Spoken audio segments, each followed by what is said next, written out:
If you're looking for a camper van that can double up as your everyday car, then this could be just what you're looking for.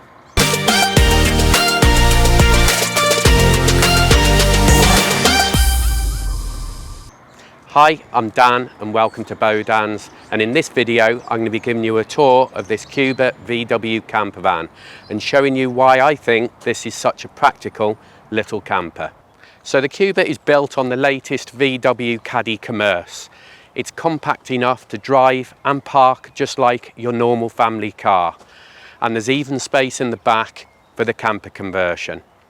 When it comes to size, the vehicle is 4.8 metres long, 1.8 metres wide, and even with the elevating roof fitted, which it's in its down position at the moment, is 1.9 metres high. So it can allow you to get into all car parks with height restrictions. And when it comes to engines, this is the 2-litre diesel, which is great for long drives and very economical. There's also a 1.5 litre petrol and a plug-in hybrid. And also with the gearbox, there's a manual, which this is, and an automatic version.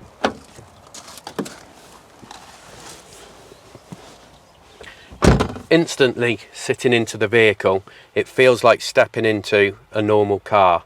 Everything is nicely laid out. There's great visibility, so you've got windows fitted all the way around.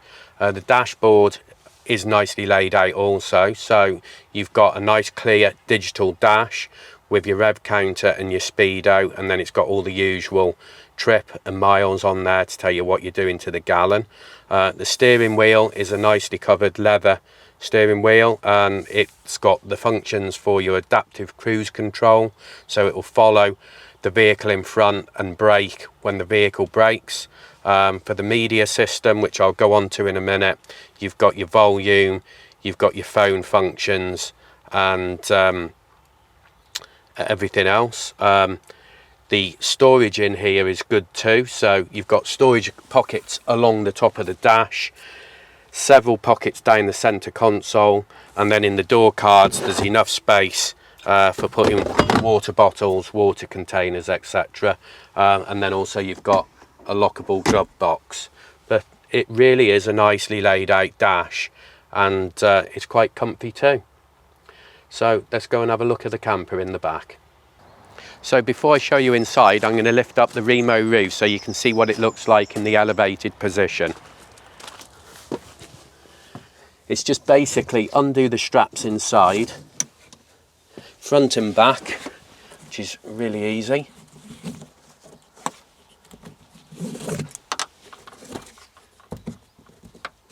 Like so, and then it just lifts up from the back.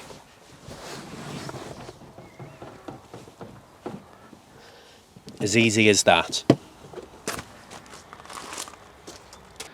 In the roof area, we've got windows in the front and then one on each side. The side ones have got midgie screens to stop the little midgies coming in, but it will allow an airflow in on those hot days.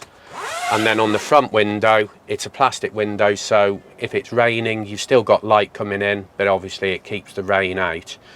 In the roof, there's also an option for a roof bed. So if there's two of you and you wanted to sleep separately, then the roof bed lifts up and down as the roof goes up, so you can still stand up in here, but at night time you'd bring it down, step up through off the seat, and then close the cab area off, so you've got a private space. And then down below you've got a double bed, which I'll show you in a minute. So it does make a good sleeping area. So at the back of the Cuba we've got our kitchen unit, and that consists of a large sink with a glass lid and chrome tap. We've got an electric induction hob. Now that works off the power management system, so you don't need to be on a campsite for that to work with hookup. So that runs through an inverter and a large lithium battery, and the lithium is charged when you're driving the vehicle, and there's also a big solar panel on the roof. You've got a 3-pin socket here on the front of the kitchen unit, so that will allow you to plug in anything like hair dryers, kettles, anything like that, and that will run through the inverter. We've got USB Type-C and standard USB sockets for phone charging. We've got the control panel here for your induction hob. And then on this side is your main control panel, which I'll show you in a minute. And that operates the water pump, the fridge and lighting, etc. Going back to the kitchen, we've got ample storage. So behind the tambored door here, we've got a shelving area there for food and bits like that. Cutlery compartment in this area here. And then you've got 2 storage areas here with shelving in for food and cooking utensils. And then at night time, when the bed is out and you want a bit of privacy, you've got curtains all round and they just pull forward, and then there's press studs at the end for closing them up to give you full blackout.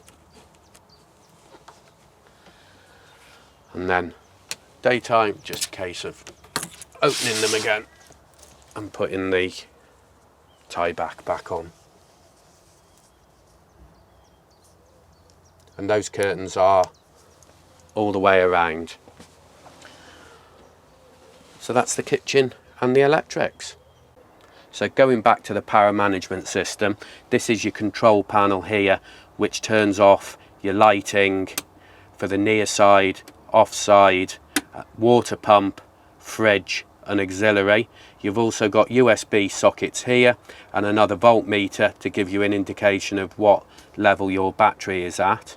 You've also got your main isolation switch there, and then underneath here you've got an on-off switch for your Renogy 3000 watt power inverter, and that's what gives you your mains power off-grid that runs from your lithium battery. It's also a Renogy lithium battery that comes with an app as well that you can use on your phone, so you can monitor what power is going back into it from the solar when you're hooked up or when you're driving, and then also what power is coming out of it and how much % battery you've got left at that current time of camping. So you can really keep an eye on things while you're off grid. So that's your electrics. Underneath your panels here, you've got another storage cupboard, quite a large area there that can be used for, you know, cooking utensils, again, clothing, things like that. One of the main features I like about the Cubic layout is this sofa bed. In the daytime, obviously, it's a seating area. It can seat up to at least 3 people. But at night time, it's so easy to put into bed mode. So I'll give you a demonstration now, and I'll try not to get in the way of the camera.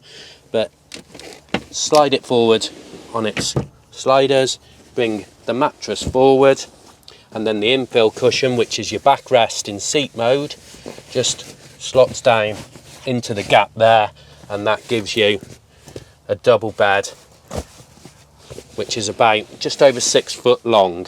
I'll step out the way so you can see it. And then to put it back into a seat, it's just the reverse. Bring out the cushion, move the bed back, and then put your backrest back up, cushions back in place, and there you go, back into day mode, as quick as that.